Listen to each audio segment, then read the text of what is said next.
Welcome to my kitchen. 'Tis the season to think about comforting traditional foods. It's the time of year when you start thinking about things like mashed potatoes and gravy. I know I do, whether it's for the holidays or just because in this kind of crazy year, we're all looking for a little bit of comfort.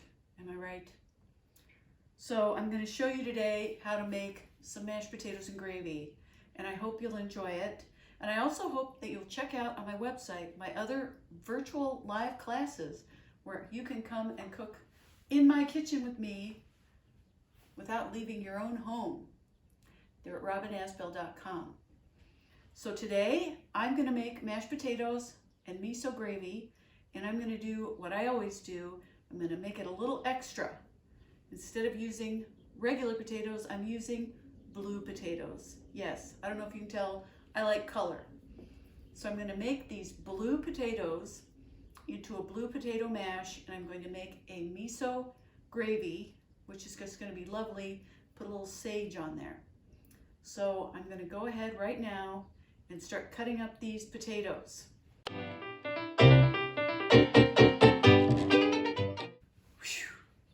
So I've got my purple potatoes all chopped up, and I'm going to do a little bit of a prep for this, is to make my purple potatoes a little bit extra special. I'm going to actually do what would usually be roasted garlic, because I don't want to turn the oven on today for this one thing. So what I've got is I've got a 1/4 cup, 4 tablespoons of vegan butter. Now I'm using Melt brand, but you can use Miyoko's or Earth Balance, whatever you like. This isn't baking, so it's not as important that it be the same exact fat level or something. So this is more about flavor and unctuousness, richness. So I've got some big fat garlic cloves, and I'm cutting them in half. I've got 8 of them. I'm just splitting them in half vertically just to make them a little smaller. And I'm going to put them in this melted vegan butter and bring that to a little bit of a bubble. And then I'm going to cover it and put it on the stove back here out of the way, so that it can just bubble away while my potatoes cook.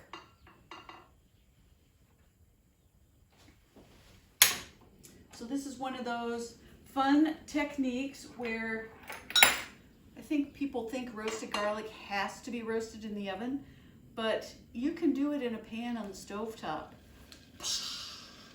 Yes, you can do this with pasta sauce or whatever you're gonna do. You can just take your whole garlic cloves or split garlic cloves, put them in some oil, and put them on the stovetop, and it's really sort of a pan confit almost, but we're just going to put it on low heat so the garlic will get beautifully soft and melty, and of course the butter will get beautifully soft and garlicky, and then the fat that we put into the potatoes will have this beautiful garlic flavor. So I've got those nice and bubbly, so I'm going to put them on the burner and leave it alone. So now I'm going to put my purple potatoes on this burner, and so I've got them in this steamer pot, and you can boil them. Honestly, you know, there's so many variations, so many ways you can make this your own, so many things you can do. If this isn't working and that isn't working, it's all good. But once these come to a boil, I'm going to move them to the back burner as well. And we'll just let those guys steam. Now you might say, well, why would you steam, Robin? And the thing is that I'm going to do it because you don't want your potatoes to be soggy. So if you cut them up and you boil them, the potato flesh can soak up a bunch of water and becomes soggy. That's going to make your mashed potatoes less flavorful, and in this case, less colorful. As I often show you with things like shows about reduction, we don't want water in food because water has no flavor. And you want a little just for keep things wet. But anytime you can use a flavorful liquid, okay, this is Robin's rule. If you can use a flavorful liquid instead of a flavorless liquid, go with the flavorful one. So for this, I'm just moving it to the back burner. Bring that to a nice boil. And while those guys are cooking, I will start the gravy.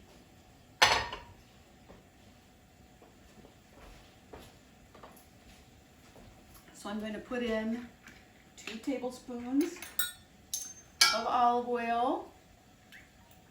And you could again use vegan butter here, depending on, the flavor that you like. But I'm just going to go with the olive oil, and then of course some chopped onion, because you just can't make gravy without onion. I just taught a class the other day where I made a mushroom gravy, and you could certainly add mushrooms or a little bit of minced carrot to this, and it'd be quite delicious. And so now we just say onions cook. You want to give them some time to get good and soft. Welcome back. So my onions have gotten nice and golden and soft. So I'm going to go ahead and make my gravy. And then I'm going to show you how to use this very important tool. This, my friends, is a potato ricer.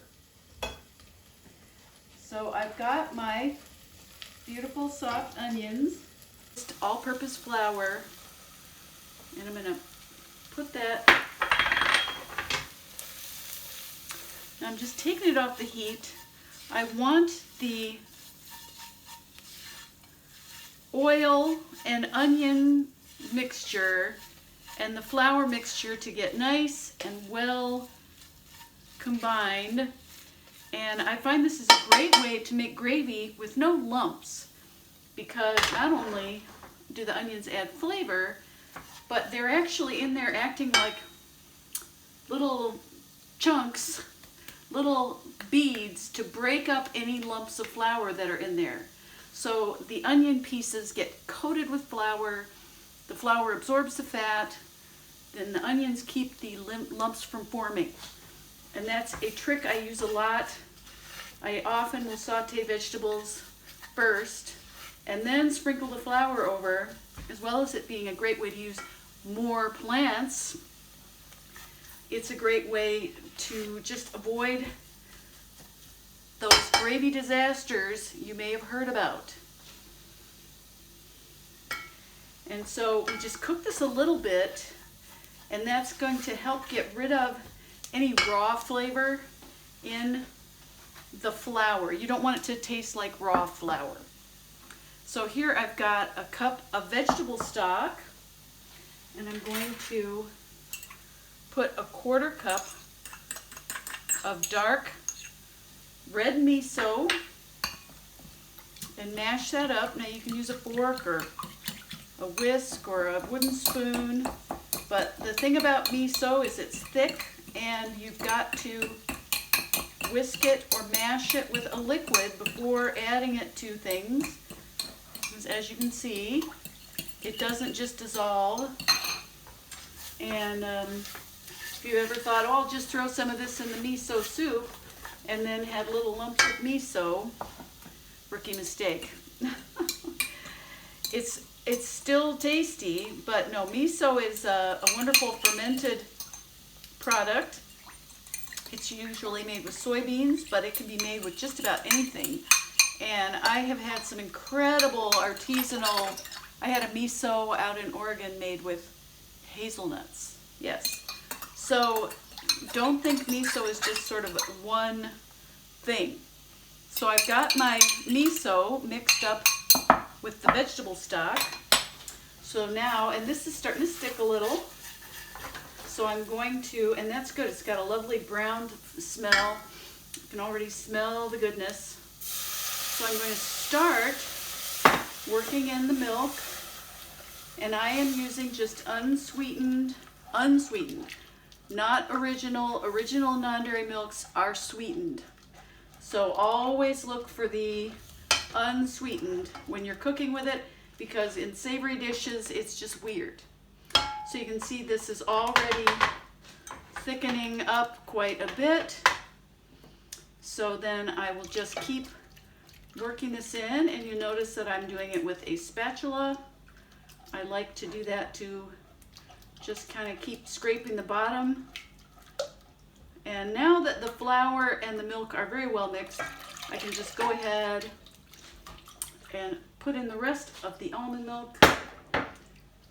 And then I'll turn it up just a teensy bit. And then I'm going to, I will switch to a whisk here. And I'm going to whisk in this miso and vegetable stock mixture. Oh, there's a few little lumps in the bottom. They'll get worked out hopefully. And then I'm putting in a good half a teaspoon of black pepper, freshly cracked. I like to crack it and keep it pretty chunky. And about half a teaspoon of salt. Now the miso is salty. And I'm cooking this pretty high for gravy, but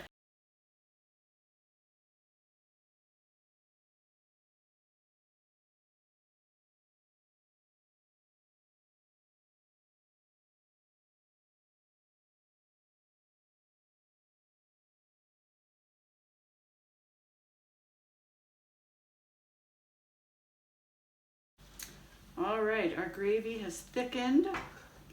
So I'm going to take it off the heat.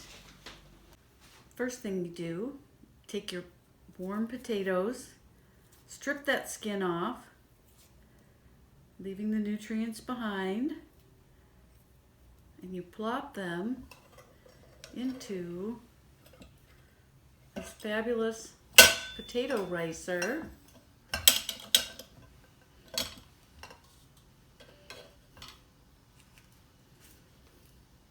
And the skin will just strip off in little thin pieces rather than the big chunks that would come off if you were peeling them by hand. See?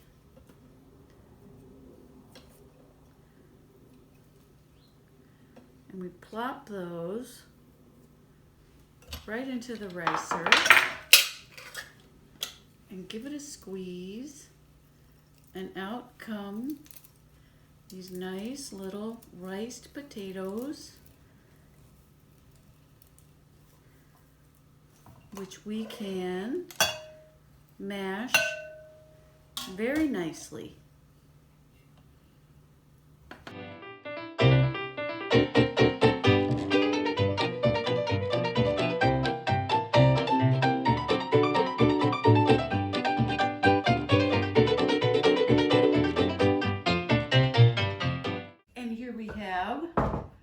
Our riced blue potatoes. And you see there's a lovely texture to them. They've got this, just they're splurted out like little Play-Doh. So I'm going to then take this garlic, which I prepared, and I'm just going to mash it with the butter in the pan. Oh, if you could smell this, you would faint. Because you know, at my house, it's all about the flavor. And that's what we need. Flavor, flavor, flavor. So I'm mashing the garlic. Now, if you wanted, you could put it in a processor or a blender or something and get it really, really smooth. But this is going to be good. So you can see it has turned a bit browner. And at this point, you could decide that you wanted to add 2 to 4 tablespoons more margarine, because most mashed potato recipes have a lot of fat in them, whether it's, sour cream or, so we're accustomed to it being a very, very rich dish. Now I'm using one of these. It's an unsweetened non-dairy creamer. This one is made with a blend of almond and coconut cream. So it's got a little natural sweetness to it. And I'm going to gradually stir in first half. And again, you'll notice I'm not beating this or getting all crazy with it, because those starches, again, we're talking a lot of starch chemistry in this meal, they, if beaten too vigorously, will turn gluey. That's why you never, ever, ever want to put your mashed potatoes in the food processor. Do not do it. So I'm going to go ahead and put in about a teaspoon of salt, maybe a little more. I like salt. And just stir until it's creamy taste. Now, if you like it firm, you can stick with it like this. You can stir in some more. And if you want, you can go kind of tropical with coconut milk instead of, coconut milk from the can. This non-dairy creamer version and the non-dairy milk version of coconut milk don't taste very strongly of coconut. They taste more neutral, which is what we're going in our comfort food. We want our familiar potatoy flavor. But yeah, I think I'll go ahead with the whole cup. And this is 2 pounds of potatoes. Now I'm kind of thinking this is going to be a small Thanksgiving, right? It is at my house, just 2 people, 2 cats. So we don't need a ton of mashed potatoes. But if you want to have more potatoes, or if you want to prep mashed potatoes and eat them all week, then by all means, just double it. Just double the recipe. Very easy to do. So here we have our beautiful mashed potatoes. So I'm going to put those in a serving bowl.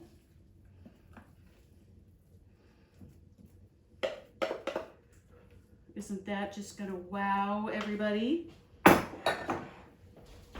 going to put a serving of them in this little bowl so you can kind of get a feel for how this is going to look. So it's nice and creamy.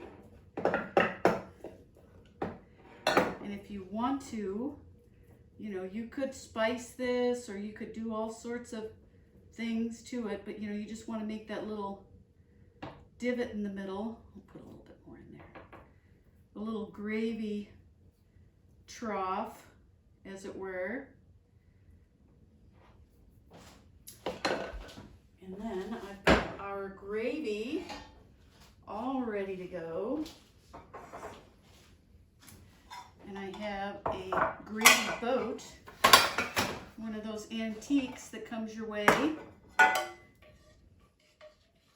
So here's this beautiful golden brown gravy. Oh, fabulous. Absolutely delicious. And I'm going to use my little ladle and put some of the gravy right in the middle. So I've got my gravy, my purple mashed potatoes,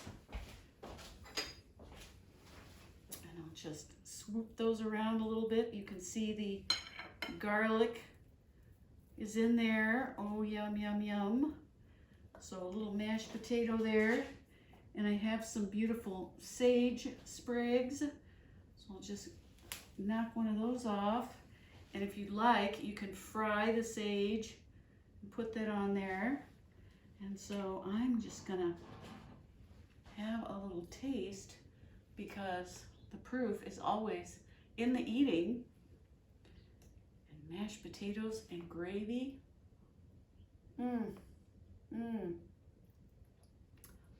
It's so creamy and luscious, and the miso gives it this fabulous, you know, again, the umami, the meatiness, saltiness, all kinds of flavor. And the pretty purpley potatoes are creamy, garlicky.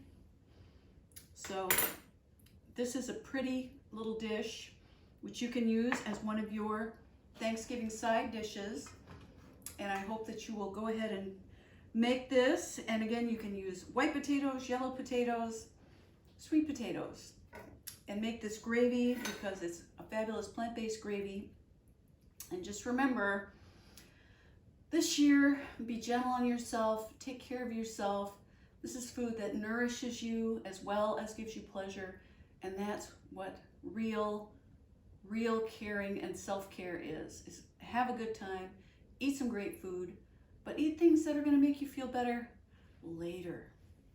And remember, I'm Robin Asbell, and I'm all about the flavor.